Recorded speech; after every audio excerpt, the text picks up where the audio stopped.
கருணாநிதி மத்திய உள்துறை அமைச்சர் அமித்ஷாவை அவதூறாக பேசிய வழக்கில் பிடியாணைக்கு எதிரான வழக்கில் தாமதமாக விளக்கமனு தாக்கல் செய்ய காங்கிரஸ் மூத்த தலைவர் ராகுல் காந்திக்கு ஜார்க்கண்ட் உயர்நீதிமன்றம் 1000 ரூபாய் அபராதம் விதித்திருக்கிறது. இது தொடர்பான மேலும் விவரங்களை தருவதற்காக எமது செய்தியாளர் வெங்கடேசன் இணைப்பில் இருக்கிறார்.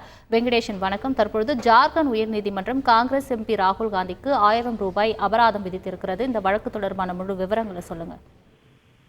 வணக்கம். கொலை குற்றம் சாட்டப்பட்ட நபர் பாஜகவில் தலைவராக எப்படி இருக்க முடியும், தலைவராக முடியும், ஆனால் இது காங்கிரஸ் கட்சியில் சாத்தியமில்லை என பாஜகவின் அப்போதைய தலைவர் அமித்ஷா குறித்து ராகுல் காந்தி கடந்த 2018ஆம் ஆண்டு பேசியதாகவும், இதற்கு நஷ்ட ஈடாக ராகுல் காந்தி 10 கோடி ரூபாய் அளிக்கவும் பிரதாப் குமார் அளித்த புகாரின் பேரில் சாய் பாசா சிறப்பு நீதிமன்றத்தில் அவதூறு வழக்கு என்பது நடைபெற்று வருகிறது.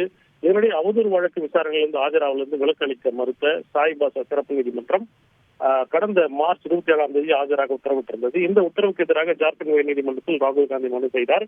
இந்த மனுவை விசாரித்த ஜார்க்கண்ட் உயர்நீதிமன்ற அந்த பிடியாணைக்கு 1 மாதம் இடைக்கால தடை விதித்து மார்ச் 20ஆம் தேதி ஒரு உத்தரவை பிறப்பித்திருந்தது. மேலும் சாய்பாசா நீதிமன்றத்தில் விசாரணைக்கும் இடைக்கால தடையை கடந்த 24ஆம் தேதி விதித்தது. இந்நிலையில் ராகுல் காந்தியின் மனுவை ஜார்க்கண்ட் உயர்நீதிமன்ற நீதிபதி அனில்குமார் சௌத்ரி நேற்று விசாரித்தார்.